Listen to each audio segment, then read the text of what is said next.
Hello friends, welcome to veterinary wisdom.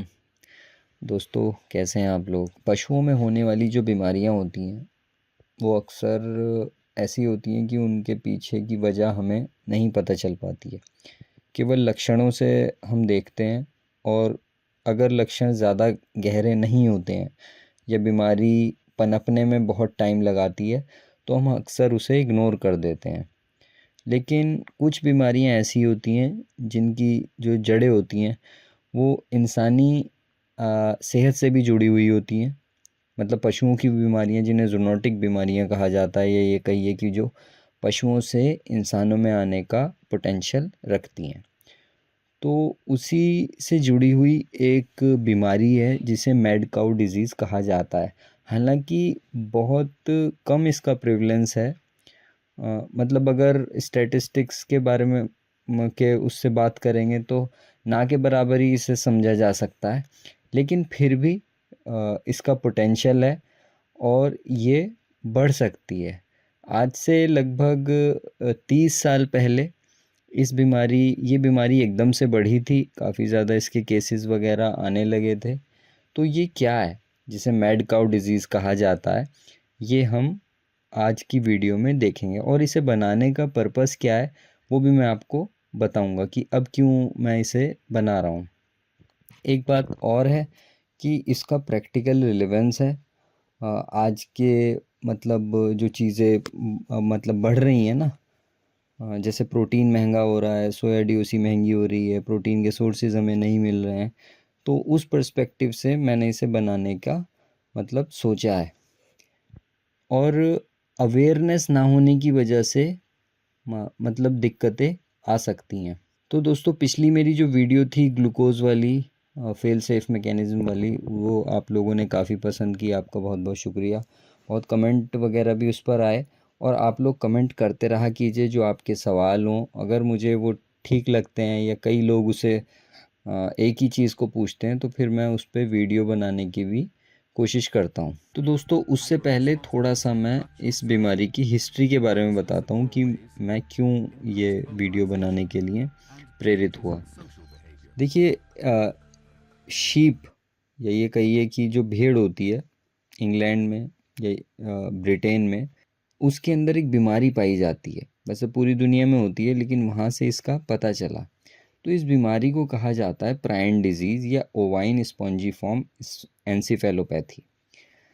और लगभग 1732 में पहला केस इसका देखने को मिला शीप के अंदर। और 1878 से 1900 के बीच में लगभग 17 देशों में ये बीमारी पाई गई। ऑस्ट्रेलिया के अंदर भी मिली। मतलब ऑस्ट्रेलिया क्योंकि एक अलग महाद्वीप है ना, तो वहाँ पर तक इसे पहुँचना, तो इसका मतलब ये किसी तरीके से फैल रही थी। दूसरी तरफ जापान के अंदर भी इसके अलग अलग केसेस मिले। तो इसे स्क्रैपी कहा गया। स्क्रैप करते हैं ना, खुरचते हैं, ख़त्म कर देते हैं किसी चीज़ को, स्क्रैप कर रहे हैं। तो स्क्रैपी इसे कहा गया है, स्क्रैपी ऑफ शीप, इस बीमारी को। शीप में मिलने के बाद ये दिमाग की बीमारी थी। मतलब दिमाग के अंदर छोटे छोटे छेद कर देती है, छोटे छोटे होल कर देती है, जिसकी वजह से दिमाग श्रिंक हो जाता है, छोटा हो जाता है। तो इसी वजह से इसे एंसीफेलोपैथी कहते हैं। एंसी जहाँ पे जुड़ा होता है तो उसका मतलब होता है ब्रेन। तो स्क्रैपी जो बीमारी थी शीप की, वो और एनिमल्स में भी उसके बाद देखने को मिली। तो भेड़ों में ये देखी गई, लेकिन इसके अलावा कुछ बकरियों में भी ये देखने को मिली। इसमें क्या होता था कि जो भेड़ है वो अपना सिर को खुजाते हुए या रगड़ते हुए उसे देखा गया।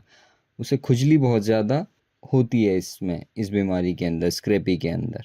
तो यही बीमारी, ये माना गया कि, तो फिर ऐसी ही एक बीमारी जिसे मैड काउ डिजीज़ कहते हैं या बोवाइन स्पॉन्जिफॉर्म एंसेफेलोपैथी कहते हैं, वो गायों में भी देखी गई। और लगभग 1980 के दौरान ब्रिटेन के अंदर ही जो प्रोटीन का यूज़, क्योंकि एनिमल बहुत ज़्यादा प्रोडक्टिव होने लगे तो उन्हें हाई प्रोटीन राशन दिया जाना था, और वो सस्ता भी होना चाहिए था मार्जिन्स की वजह से।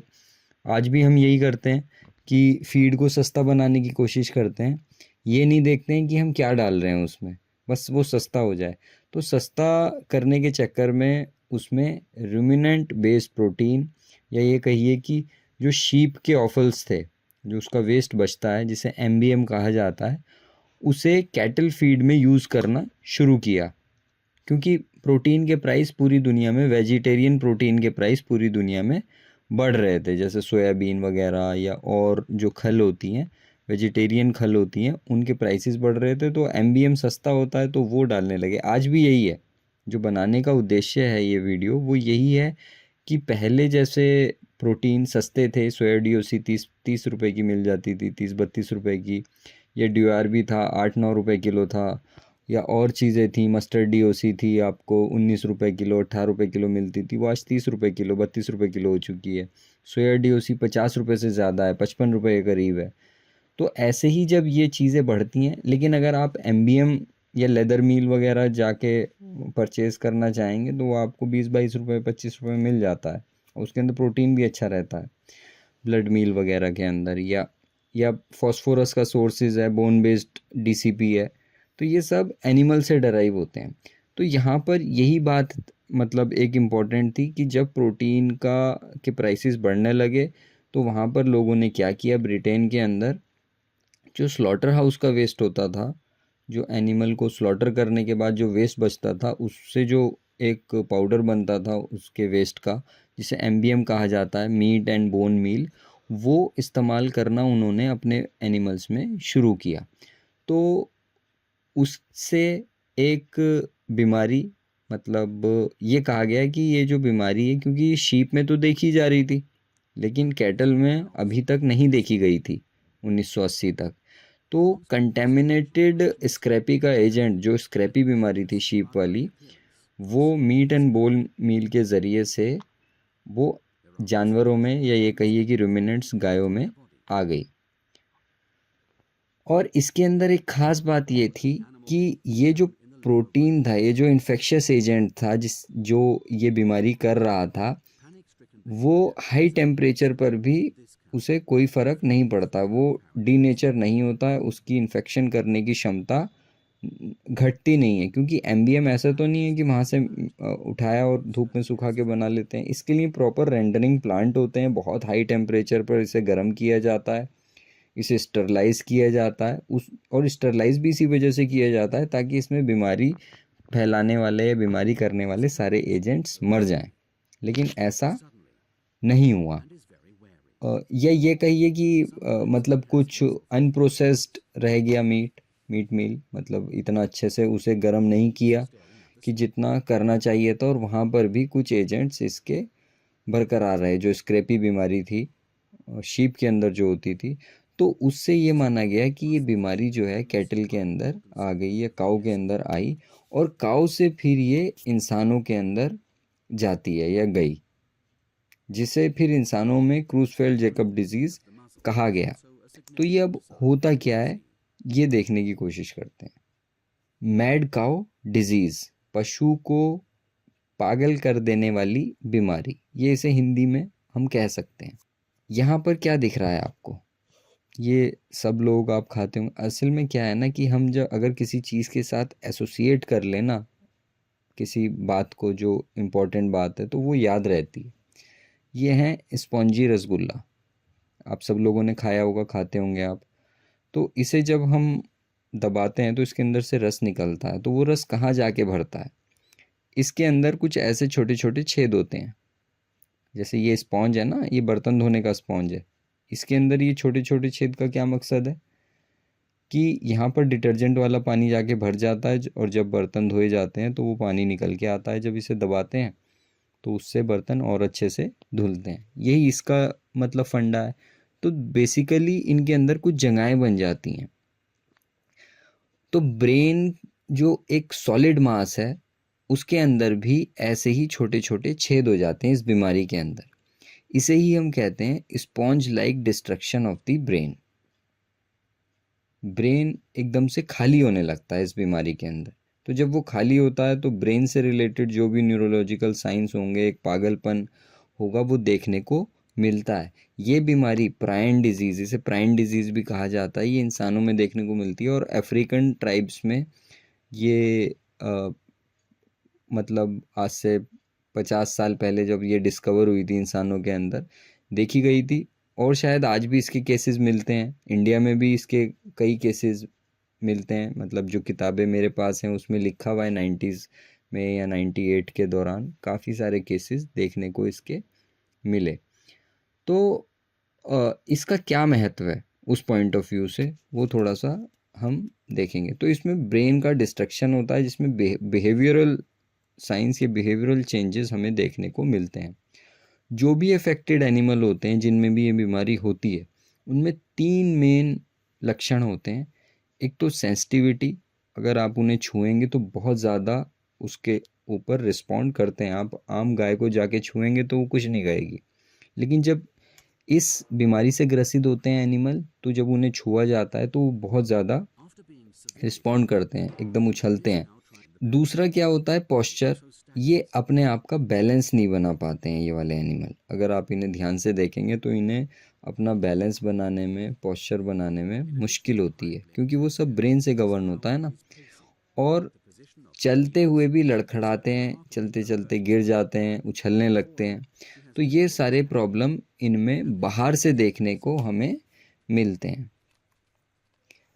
अच्छा, ऐसा नहीं है कि सिर्फ यही बीमारी, अगर ऐसे लक्षण दिखें तो यही बीमारी होगी। इसका डिफरेंशियल डायग्नोसिस भी होता है, और भी कई चीज़ें होती हैं जो इस टाइप के लक्षण पैदा करती हैं।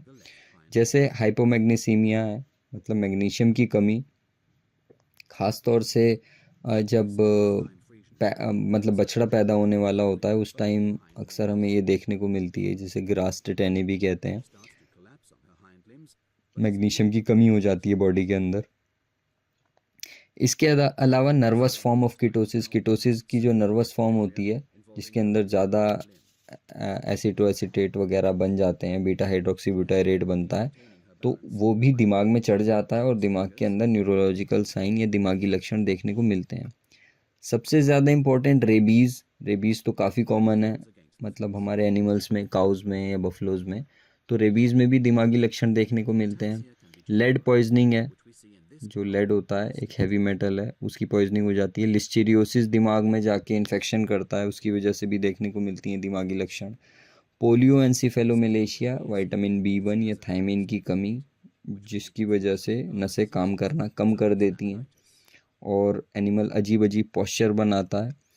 इसके अलावा ट्रिमरोजेनिक टॉक्सिन्स, जैसे टिटनस वगैरह होता है या बोटुलिज्म है, जो नर्वस सिस्टम को अफेक्ट करता है। तो ये बीमारियां भी दिमागी लक्षण करती हैं।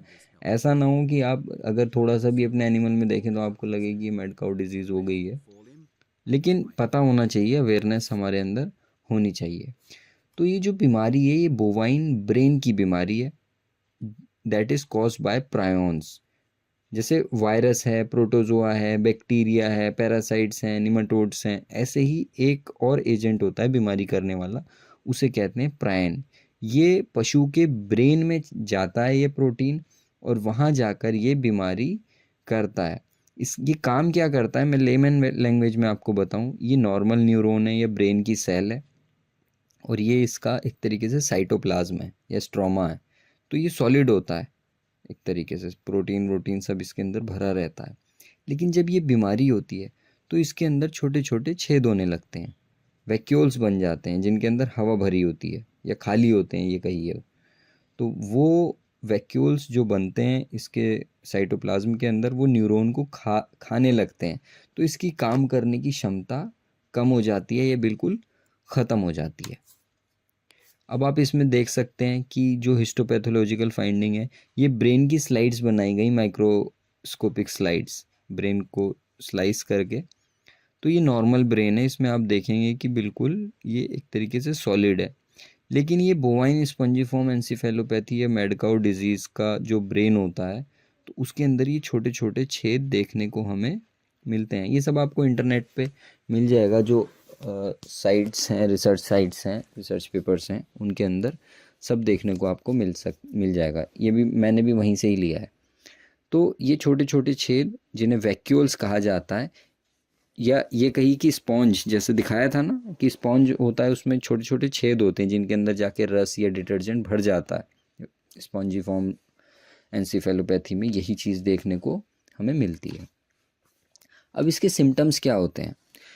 एक तो ये बीमारी का इंक्यूबेशन पीरियड बहुत लंबा होता है। एक बार जब इन्फेक्शियस एजेंट अंदर जाता है तो लगभग 4-5 साल एनिमल को लग जाते हैं उस बीमारी के ऑनसेट को या शुरू होने को। बहुत स्लोली डेवलप करती है ये। उसके बाद क्या होता है कि जब ये एडवांस होती है, जब ये बढ़ती है तो बहुत तेज़ी से बढ़ती है और बिल्कुल दया नहीं करती है एनिमल के ऊपर, है ना। और इसमें डेथ हो ही जाती है। एक बार लक्षण दिखने के बाद हफ्तों या महीनों के अंदर, 6 महीने के अंदर एनिमल मर जाता है। तो बाहर क्या होता है, बाहर के देशों में तो यूथनाइज कर दिया जाता है, यूथनेशिया दे दिया जाता है। एनिमल को एक तरीके से मार दिया जाता है, उसके अंदर कुछ इंजेक्ट किया जाता है जहर और उससे एनिमल मर जाता है। लेकिन हमारे यहाँ तो ऐसा पॉसिबल नहीं है, खासकर गाय में, है ना। तो क्लिनिकल साइन इसके क्या होते हैं, बिहेवियरल होते हैं। बिहेवियर मतलब उसका बिहेवियर बिल्कुल चेंज हो जाएगा, एकदम पागल की तरह रिएक्ट करने लगेगा एनिमल। उसके अलावा गेट जो होता है, उसका जो चाल होती है वो ठीक से काम नहीं करती है, मतलब लड़खड़ा के चलता है एनिमल, खड़ा नहीं हो पाता है। और एप्रीहेंशन शो करता है, मतलब एक तरीके का बेचैन सा रहता है, ज़रा सी चीज़ से भी उछलने लगता है। अगर आप उसे थोड़ा सा भी वो करेंगे, एंजाइटी रहेगी, डिप्रेशन में रहता है और डरा हुआ रहता है। तो क्लिनिकल साइन के बाद मतलब लगभग 2 हफ्ते से 6 महीने के अंदर एनिमल मर भी जाता है। बहुत ज़्यादा वेट लूज़ हो जाता है जब खा नहीं पाएगा, है ना। काफ़ी मतलब एक आप सोच सकते हैं कि जो दिमागी तौर से जो बीमारियां होती हैं वो कितनी पेनफुल होती हैं। तो उनमें फिर यूथनेशिया कर दिया जाता है, पेनलेस किलिंग उन एनिमल की कर दी जाती है। तो ऐसे एनिमल्स को मतलब किलिंग इसी वजह से की जाती है क्योंकि उनका जो बिहेवियर होता है वो बहुत अनमैनेजेबल होता है, उसे संभाला नहीं जाता है और वो अपने आप को चोट भी मार लेते हैं। ट्रॉमेटिक डैमेज होता है उनके अंदर, है ना। बार बार गिरते रहते हैं, अपने आप को नुकसान पहुंचाते हैं, पेन में ही रहते हैं। इस वजह से किलिंग वाला जो पॉइंट है उसे कंसीडर किया जाता है। और इसी पेक्यूलियर अनकंट्रोलेबल बिहेवियर की वजह से जो इन अफेक्टेड काउज में देखने को मिलता है, इसे मैड काउ डिजीज़ कहते हैं।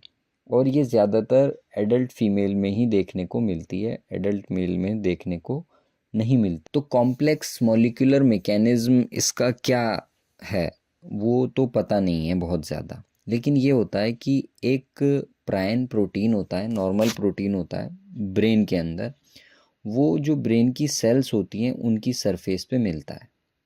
लेकिन ये किसी तरीके से पीआरपी जो प्रोटीन है ये पीआरएससी में, पीआरपीएससी या प्रायन प्रोटीन स्क्रैपी फॉर्म में कन्वर्ट हो जाता है। तो जब ये एक बार कन्वर्ट हो जाता है तो ये फिर बीमारी करने लगता है क्या कि ये जो पीआरपीएससी है या स्क्रैपी प्रायन प्रोटीन है ये एबनॉर्मल फॉर्म है। मतलब दोनों का जेनेटिक जो जीन कोड है वो तो सेम है, लेकिन ये जो नॉर्मल प्रायन प्रोटीन है ये अल्फ़ा हेलिक्स फॉर्म में मिलता है, मतलब इस स्ट्रक्चरल फॉर्म में मिलता है, इस शेप में मिलता है। लेकिन जब बीमारी हो जाती है तो ये अपना शेप चेंज कर लेता है, ये बीटा प्लेटेड में हो जाता है।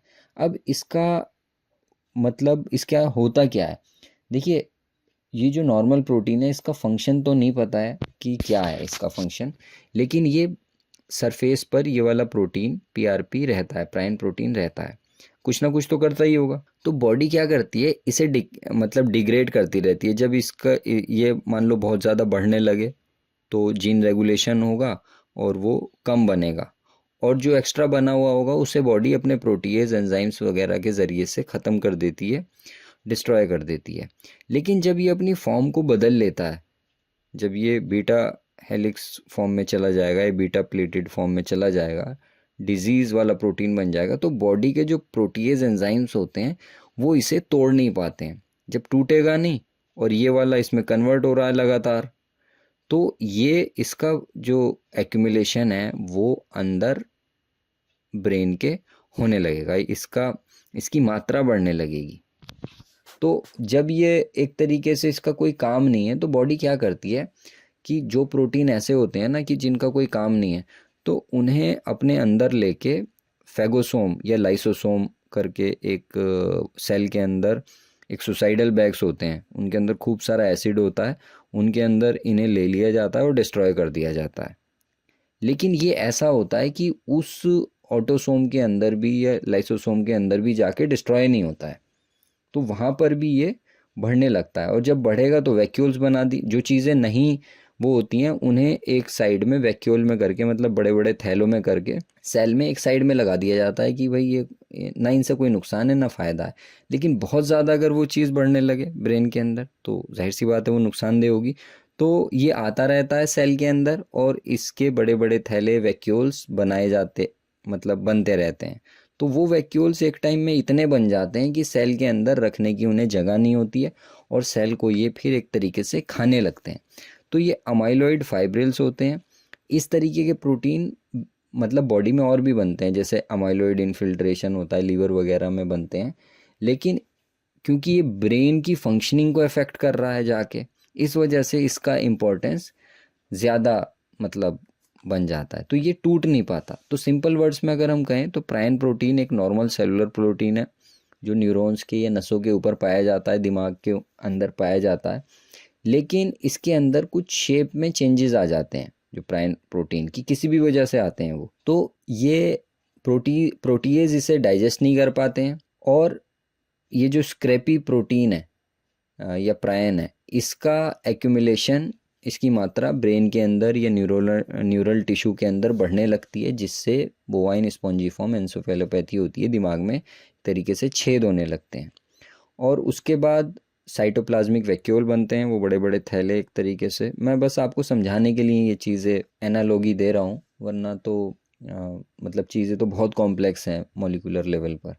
उसके बाद न्यूरॉन की डेथ होने लगती है, वो जो कोशिकाएं होती हैं दिमाग की मरने लगती हैं, फिर वही दिमागी सिम्टम हमें देखने को मिलते हैं। तो ये होता है, ये कहा जाता है कि जैसे शीप का ऑफल, शीप के अंदर स्क्रैपी बीमारी है और ये उसमें टूट नहीं पाया है। जब उसकी रेंडरिंग हुई, मान लीजिए एमबीएम बनाने के लिए या बोन मील उसका बनाने के लिए उसे गर्म किया गया या और प्रोसेस किए गए, तो ये स्क्रैपी प्रोटीन वहाँ टूटा नहीं, इसे गाय ने खा लिया अपने फीड के ज़रिए से और ये गाय की बॉडी में पहुँचा। और गाय की बॉडी में पहुँचने के बाद ये ब्रेन तक पहुँचा और जो वहाँ पर नॉर्मल प्रोटीन पीआरपी था उसके साथ जाके ये एसोसिएट हुआ, जुड़ा और उसे कन्वर्ट कर दिया, इसने अपने जैसा बना लिया। फिर जिस जिस पीआरपी के साथ जुड़ता रहेगा ये उसे अपने जैसा बनाता रहेगा। तो इस तरीके से कहा जाता है कि इसका ट्रांसमिशन होता है। तो प्रोटीन एक इन्फेक्शियस एजेंट की तरह काम करता है, मतलब जैसे वायरस हो या बैक्टीरिया हो, लेकिन वायरस बैक्टीरिया तो जिंदा है, प्रोटीन जिंदा चीज़ नहीं है, वो अपने आप बढ़ नहीं सकता है, लेकिन वो अपने आप को इस तरीके से बढ़ाता है कि वो दूसरे प्रोटीन को अपने जैसा कर लेता है। जब ये स्क्रैपी प्रोटीन खासतौर से एमबीएम से पहुंचता है एनिमल के अंदर, तो वे ब्रेन तक पहुंच जाता है और पीआरपी को पीआरपीएससी में या स्क्रैपी प्रायन प्रोटीन में कन्वर्ट कर देता है। अच्छा, इसकी इम्पोर्टेंस अब क्या है? तो जब ये शीप से काऊ के अंदर पहुंच रहा है, वहाँ बीमारी कर रहा है, तो काऊ से ये फिर ह्यूमन के अंदर भी ट्रांसमिट होता है। इसका जोनेटिक पोटेंशियल है। देखिए, जैसे पोल्ट्री है, पोल्ट्री में हज़ारों बीमारियां होती हैं, लेकिन गवर्नमेंट को चिंता नहीं होती कितनी भी बीमारियां होती रहे या कुछ भी हो पूरी दुनिया में, और उसे लोग देखते रहते हैं, अपना इकोनॉमिक लॉसेस ना हो उनका इलाज करते रहते हैं। लेकिन जब बर्ड फ्लू आता है तो गवर्नमेंट के कान खड़े हो जाते हैं, पूरी वो पोल्ट्री फार्म्स के पीछे पड़ के और बर्ड्स को डिस्ट्रॉय कराने लगते हैं। क्यों कराते हैं? क्योंकि उसका जूनोटिक एक इफेक्ट है, वो बीमारी ह्यूमंस में आ सकती है। तो जो बीमारियां पशुओं से ह्यूमन में आने का एक पोटेंशियल रखती हैं, वो उनके ऊपर बहुत ध्यान दिया जाता है और देना भी चाहिए, वरना तो मतलब प्रॉब्लम होगी ना। अगर इंसान मरने लगे ऐसी बीमारी, जैसे कोविड हुआ, वो जानवरों से इंसानों में आया है ना, ये कहा जाता है बैट से या चमगादड़ों से आया। तो ऐसी जो भी बीमारियां हैं जो मनुष्यों में आने का जिनका पोटेंशियल होता है, उनके ऊपर काफ़ी ध्यान दिया जाता है। तो उनमें ये CJDB बीमारी है, जिसे क्रूसफेल जैकब डिजीज़ कहते हैं। इसके अंदर वही इंसानों के अंदर भी जो नॉर्मल पीआरपी प्रोटीन होता है, वो पीआरपीएससी में या प्रायन प्रोटीन में, स्क्रैपी प्रोटीन में कन्वर्ट हो जाता है। और इसमें क्या होता है कि जो नॉर्मल ब्रेन है वो सिकुड़ जाता है, CJZ में देखिए सिकुड़ गया है ब्रेन, इस टाइप का हो जाता है, और नॉर्मल ब्रेन ये। तो ये कुरू बीमारी भी इसे कहते हैं, कुरू डिजीज़। और अफ्रीका में देखने को मिलती है, ख़ास तौर से ये इसे देखा गया है, लेकिन इंडिया में हर जगह दुनिया में इसके केसेस देखने को मिले हैं। और ये कैनिबलिज्म, मतलब एक इंसान दूसरे इंसान को खाने लगता है, मतलब जब दिमागी तौर पे वो संतुलित नहीं रहेगा तो कुछ भी कर सकता है। या फिर इंसान सोता ही रहता है, मतलब ऐसी भी कंडीशन देखने को आती है। तो अलग अलग फॉर्म से जिस भी एरिया को ये इफ़ेक्ट कर रहा होगा, मतलब प्राइन प्रोटीन या प्राइन स्क्रेपी प्रोटीन जिस ब्रेन के एरिया को इफ़ेक्ट कर रहा होगा, उसी टाइप के सिम्टम इसमें देखने को मिलते हैं। तो यही वजह थी कि जो आप लोगों को क्योंकि पता ही नहीं है, किसी ने बताया ही नहीं होगा और ये इसके अवेयरनेस भी नहीं है, तो जस्ट अवेयरनेस के लिए बनाई है। ऐसी कोई चीज़ चल नहीं रही है, ना ही कोई बीमारी ऐसी देखने को आती है, और हो सकता है होती भी होगी तो जब पता ही नहीं है कि ये है क्या तो उसे इग्नोर भी किया जाता हो। लेकिन बस यही मेरा कहना है कि जो लोग भी अपना फीड बनाते हैं वो तो अपना बना ही रहे हैं, उन्हें तो पता ही है हम क्या डाल रहे हैं। तो इस चीज़ को थोड़ा सा ध्यान में रखें कि सस्ते के चक्कर में एमबीएम को या बोन बेस्ड जो डीसीपी हैं, मतलब नॉनवेज, एनी नॉनवेज सोर्स, कोई भी नॉनवेज सोर्स को dairy feed, goat feed, sheep feed में इस्तेमाल ना करें। Do not use any non vegetarian source in any of the feed for dairy animals, goat और शीप। ठीक है, रॉक बेस्ड डीसीपी इस्तेमाल करें, और वेजिटेरियन सोर्स ही प्रोटीन, कम प्रोटीन में भी आप ज़्यादा एक तरीके से दूध हासिल कर सकते हैं अगर आपको उसका वो पता है, मतलब ऐसा होता है। तो प्रोटीन को बढ़ाने के लिए, क्योंकि आजकल हाई प्रोटीन का बहुत चलन हो गया है, लोगों को ये लगता है कि हम अगर हाई प्रोटीन का दाना नहीं देंगे तो हमारी एनिमल दूध नहीं देंगे, जबकि ऐसा नहीं है। 23% से 19% प्रोटीन पे मैंने एक फीड बनाया, और 23% पे जितना दूध दे रहा था उससे ज़्यादा 19% पे दे रहा था वो। तो ऐसा नहीं है, इसमें आप वो ना करें, लेकिन इस चीज़ को अवॉइड करें। और जो लोग भी ये मतलब क्योंकि मेरे पास भी आप ही लोगों से इन्फॉर्मेशन आती है, पता चलता है, तो जिन लोगों को जो मुझसे पूछते हैं उन्हें तो मैं बता देता हूँ, लेकिन जो मुझ तक नहीं पहुँच पाते हैं उनके लिए वीडियो बनाई है। तो अवॉइड करें ऐसी कोई, ठीक है। Thank you for watching this video.